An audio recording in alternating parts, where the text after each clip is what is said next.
ඔන්න අද අපි මාළු හොද්දක් හදන්න තමයි සූදානම් වෙන්නේ. ඉතින් මාළු ටික කපලා හොදලා පැත්තකින් තියලා මාළු එකට අවශ්‍ය වෙන අනිත් කුළුබඩු ටික අපි ලෑස්ති කරගමු. මාළු හොද්දක් ගොඩාක් රසවත් වෙන්න සුදු ලුණුයි ඉඟුරුයි වැදගත් වෙනවා.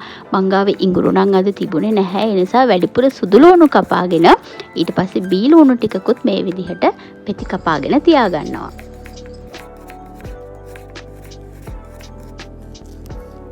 මිරිස් කරල් දෙක තුනක් මේ විදිහට දික් අතට පලාගෙන පැත්තකින් තියාගන්නවා. වංගෙඩියකට එනසාල් කුරුඳු කරාමු නැටි වගේ කුළුබඩු එකතු කරලා හොඳට තලාගෙන තියාගන්න ඕනේ.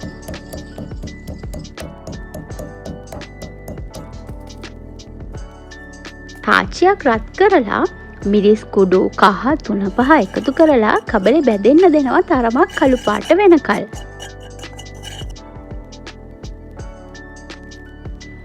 සාමාන්‍යයෙන් මාළු එකට මිරිස් කුඩු කහ කුඩු 3-5 එකතු කරනවට වඩා මේ විදිහට කබලේ බැදලා එකතු කරපුවාම විශේෂ රහක් එනවා. ඊළඟට අර මාළු ටිකට මම ලුණු එකතු කරලා ඒ විදිහට බැදගත්ත මිරිස් කුඩු මිශ්‍රණයත් එකතු කරලා පොඩ්ඩක් අනා ගන්නවා. ඔන්න දැන් අපි මාළු හොද්ද හදන්නයි සූදානම.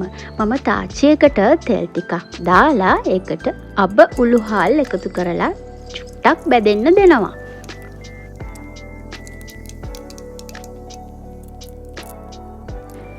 ඊළඟට කරපිංචා කොළ ටික එකතු කරලා අර කපාගත්ත සුදු ලුණු ටිකත් මේ තෙලට දාලා පොඩ්ඩක් රන්වන් පැහැවෙනකල් බැදෙන්න දෙන අතරේ බී ලුණු ටිකත් එකතු කරගන්නවා.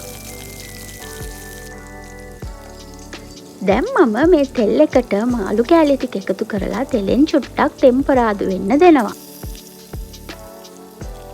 අපි ගොඩාක් තෙල් දාන්නේ නැති හින්දා මේ මාළු කෑලි වලට තෙල් උරා ගන්න හැන්දෙන් මේ විදිහට පොඩ්ඩක් එහාට මෙහාට කරමු. අපි මේ වෙලාවේ තලාගත්ත එනසාල් කුරුඳු කරාඹු නැටි මිශ්‍රණයයි උණු වතුර පෙගෙන්න දාලා තිබ්බ ගොරක කෑලි 2-3ක් එකතු කරලා වතුර කෝප්ප දෙකක් මේ හොද්දට දානවා. මද ගින්දරේ මේ හොද්ද හොඳට උකු වෙනකල් වහලා තියන්න විනාඩි 10ක් 15ක් විතර.